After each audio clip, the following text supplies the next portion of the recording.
3 people have been injured and multiple properties damaged in some parts of Cape Town. This after strong winds lashed areas such as Hanover Park yesterday. Humanitarian aid organisation Gift of the Givers has since stepped in to provide relief for the necessities. For more on this, we're now joined by the organisation's Ali Sablay. Ali, appreciate your time this evening. Just give us a summary of what transpired. We understand that it was a mini tornado. Just what was the impact? Thank you, Hugo.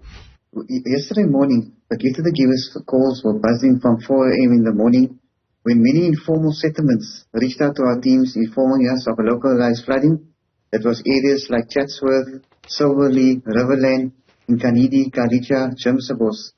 7:30, we picked up a pattern. We were receiving numerous calls from Hanover Park, where 7:30 the community members informed us a mini tornado has hit through some of the flats and homes in the area, taking off their roofs and collapsing some structures. When our teams got on site, we verified with the South African Weather Services it was a land spout, which is a mini tornado, but not as destructive. We found people losing all their belongings, their roof structures falling in, and when the wind passed, heavy rains came down, and all their furniture, appliances, their belongings completely damaged.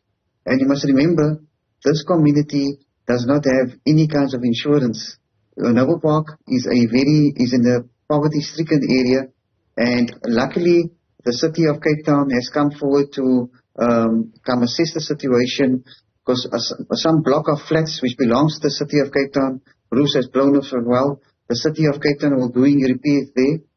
While we were busy with our assessments in Hanover Park, we received another frantic call from the community of Wolversrivier along the N7, who informed us that the land spout has hit their area as well, damaging close to 42 structures, 2 of which has been completely destroyed. Now, so we understand that there were 3 injuries. Is that all the information you received in terms of casualties? That's correct. We are very fortunate when the community members saw the land spout coming along. They managed to put the elderly people and the children out of the house. Some of the children were at school already, and we are very grateful to the assistance of the community for assisting this community in evacuating them in time, because as the roofs came down, the situation could have been much worse. And what is the nature of support that you've given this community, Ali? The main concern yesterday was to get some sheeting over their roofs, because the bunkers were still there, but we needed some sheeting because they had no place to sleep for the evening and they were too afraid to leave their premises. We immediately came on board and provided each family with black plastic roof sheeting. They managed to cover that, so at least no more rain could come into the infrastructure. We managed to provide them with hot meals for the next few days. Some mattresses, because the mattresses completely destroyed. So there's a call out for clothing. From Monday and Tuesday, we will be distributing clothing to the affected communities, as well as school uniform to the children going to school.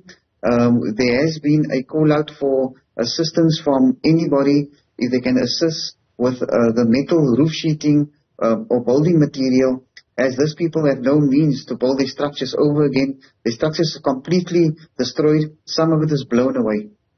Ali, I'd imagine that when a disaster such as this befalls individuals and Gift of the Givers attempts or goes into to assist, that you actually move in. Do you move into a space such as this and set up shop to be able to deal with the various demands for a period until the people are back on their feet?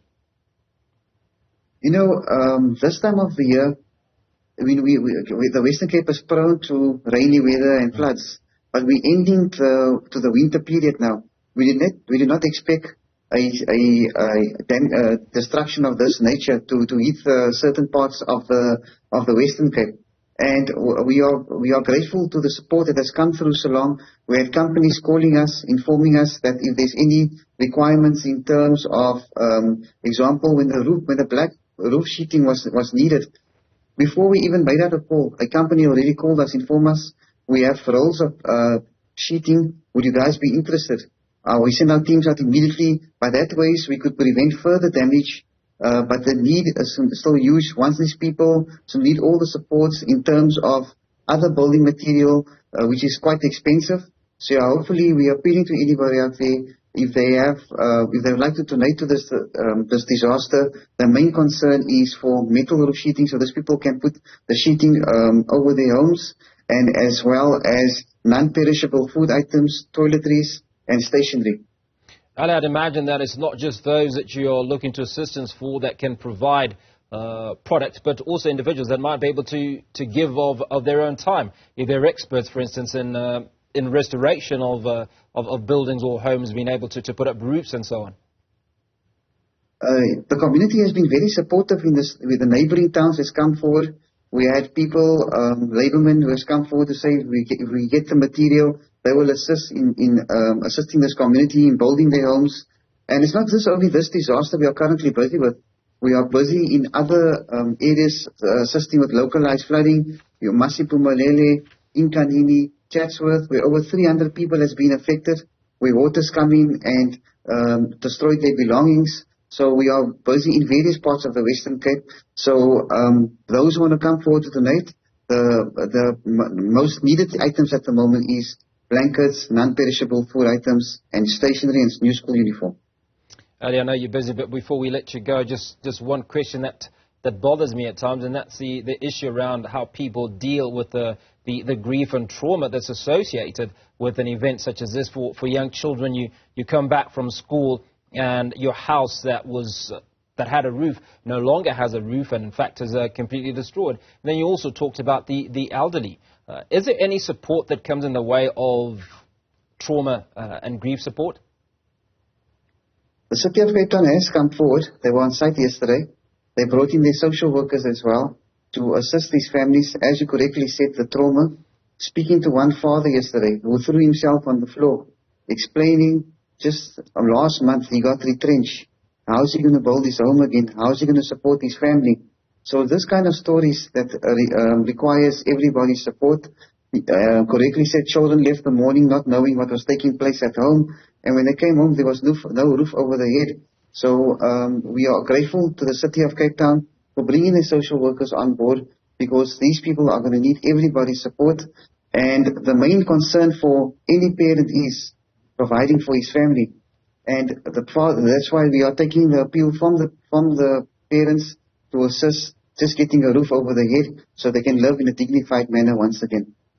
Ali Sablay, we are eternally grateful for the support that you give, particularly now for these individuals, these families in Cape Town. Ali Sablay from A Gift of the Givers, narrating for us the amount of work that they're doing for those individuals in Cape Town who've suffered following the strong winds that lashed parts of the Western Cape.